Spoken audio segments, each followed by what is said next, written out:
Good morning, students. Welcome to our computer class. In our last class, we have started chapter 8 and completed half of the chapter. Now in today's class, we will complete this chapter. In today's class, we will learn relationship between the tables and database query. So let's start. Setting a relationship between tables. We can use Microsoft Access to store data in multiple tables in a database. The data in one table can be linked with the data of another table with the help of common fields.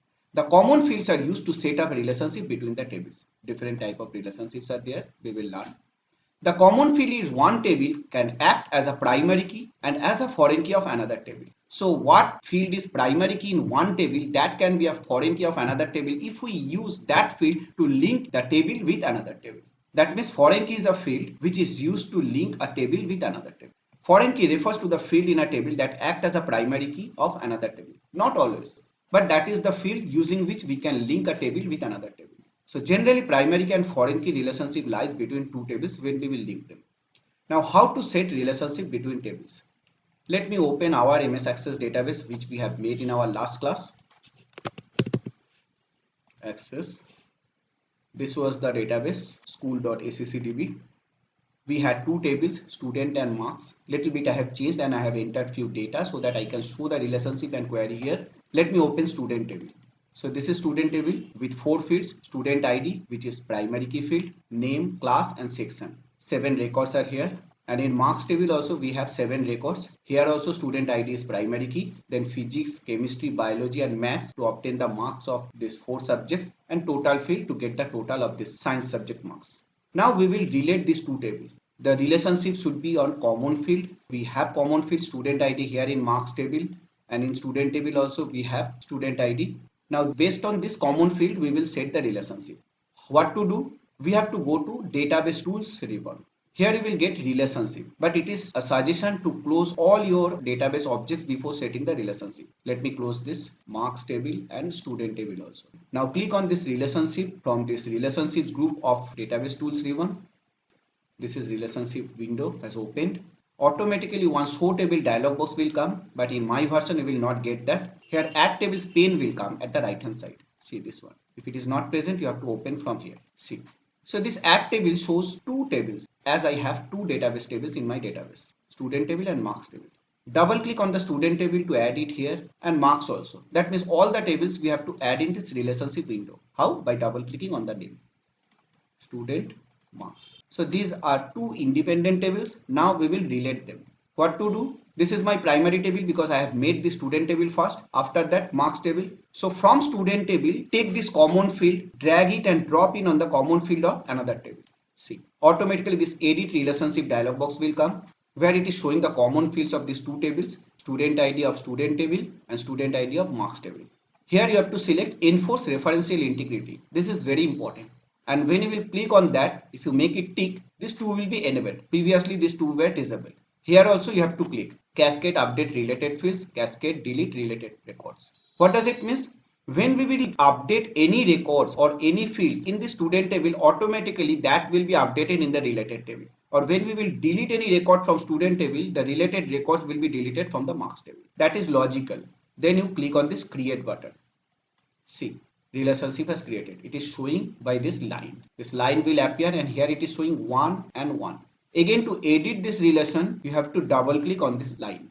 See, again this edit relationship dialog box will come. Here at the bottom it is showing relationship type 1 to 1. So this is 1 to 1 relationship. Why 1 to 1 relationship? Because student ID is primary key in student table as well as primary key in marks table. But in marks table, this student ID of student table is foreign key, and for student table, this student ID of marks table is foreign key.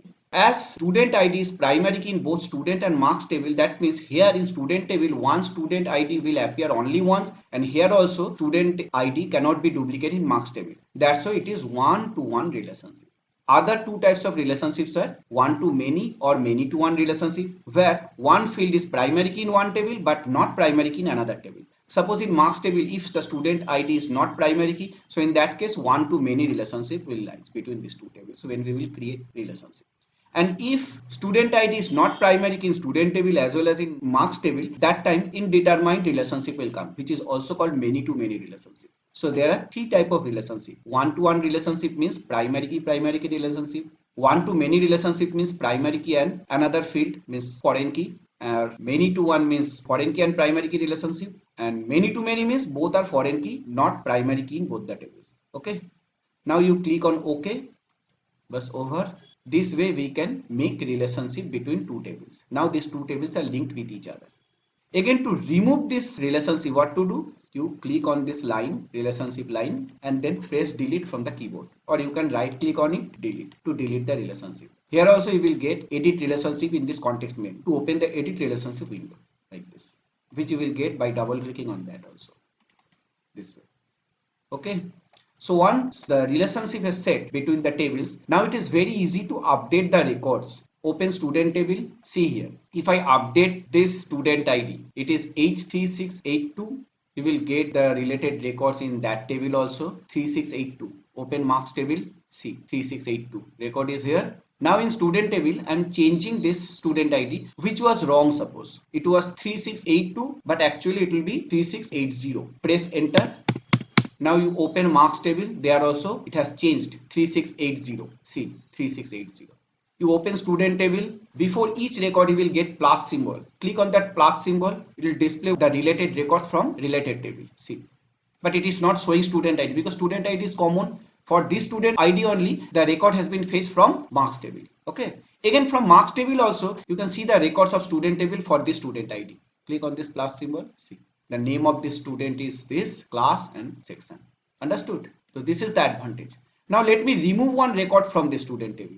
This record, suppose. Select the record by clicking on this record selector button. Press delete from the keyboard. See, it is showing a message. Relationship that specifies cascading delete are about to cause one record or records in this table along with the related records in related table to be deleted. Are you sure want to delete this record? Yes. So if you say yes, what will happen? This record will be removed from this master table, student table, and the related record, if any, is there in marks table or in related table, that will also be removed. Yes. See, now 6 records are here. Go to marks table.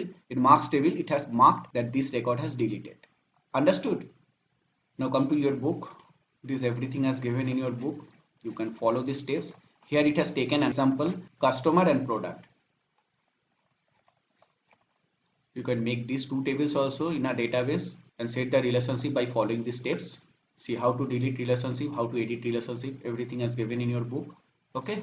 So over relationship, now we will learn query. What is that? Query are used to display selected data from a single table or more than one table. So if you have one single table in your database or many tables are there, but if you want to query on a single table, you can select that table and make a query on that table. And if you want to query on more than one table, those are linked with each other using a relationship, that also can be done.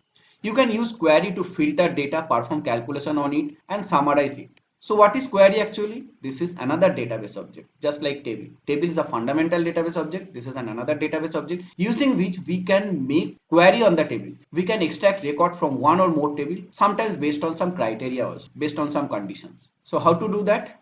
These are the steps you have to follow. I am showing you. You must read from the book. Go to create tab to open create ribbon. Here you will get what? Query wizard and design query in queries group. Wizard we will not use, that is very easy to make query but not very flexible. We will learn how to make query using design view. So this is another view, query design. Click on that. But before that, again I will suggest you to close all your tables and save your relationship and close it. Then query design. See. Again this add tables pane will come. In your case, one dialog box will come which will show all your tables. Now you select the tables to bring here in the query window. If you want to make query on single table, bring one table here. If you want to make query on more than one table, you bring all the tables here. So I need student table and marks table both. Here it is showing the relationship also between the table. And this is the grid, the bottom section, where you have to bring the field which you need to display in the query result. I need student ID, double click on it, it will appear here. Or you can drag also like this. You can drag also. So student ID and name I have taken from student table and I will take total from marks table. So in query result, it will show what? The student ID of all the students, their names and the total marks obtained. Here you will get one run button in results group in query design ribbon. Click on this run button to run your query. Or you can save the query afterwards also you can run it. Let me save it first. It is asking the name of the query. Any name you can give or you can leave this name also. Let me give one meaningful name. total marks. Click on OK. See, this is my query. You can double click on that query to run the query, or you can just click on this run button from this results group of query design driven to run your query. See, this is the result of the query. It retrieves record from both the table, student and marks. From student table, student ID and name, and from marks table, only total. In these two tables, 6 records were there. So those 6 records appear in query result. Now, if you want to display the records of the students who have scored more than 70%, two students are here, Asmita Guha and Rajiv Chatterjee. So what to do? Open the query in design view, select your query, right click on it, select design view. Open to open the query means to run the query to get the result. Or you select the query, go to view, 3 views you will get. Datasheet view, which will display the output of the query. Design view to change the design of the query, and SQL view is a view where you will get the SQL code for this query. SQL code means structured query language code, which will be written automatically behind your query. So let me open it in design view. See, here in total field, in criteria section, you have to set the criteria. What is the criteria? Greater than 70. Because here I need the records of all the students who have scored more than 70 in total. Save it. Let me run this query now. See, only 2 records, Rajiv Chatterjee and Asmita Guha, because they have only scored above 70 in total. Again, let me open in design view. Now, if I give greater than equal to 60 and less than 70, let's see any record is there or not. Run it.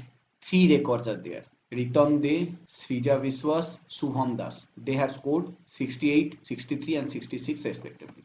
Okay. So this way we can set criteria also based on which the record will be retrieved from one or more tables. Understood? All these steps are given here in your book. Saving query, how to save query. Here different steps. These steps also we can follow here. Go to File tab, click on Save As. Here save database as or save object as. So this save database as will save your database with different name, and save object as means it will save your object, save your query, save your table or save your other objects with a new name. By default it will give what? Query 1 name, that you can change. So save object as will give this one. Click on save. See, copy to total marks. Already total marks is there, that's why it is giving the name copy to total marks. By default name is copy to total marks. I can change it to any name. You just write here the name TTT. So the copy of that query will be saved with a new name TTT. Okay, I'm not saving it. Now look at here. Previously we had 2 tables in tables tab, marks and student. Now queries tab has appeared with 1 query total marks, because I have only 1 query. If you make more query, all will be listed here under this queries tab. Understood? So hope you understood everything. Now what to do? You have to read the chapter thoroughly line by line, practice these things in your computer and solve this, check your progresses and test yourself. In our next class, you will get the solution of your test yourself and check your progress. Till then, bye.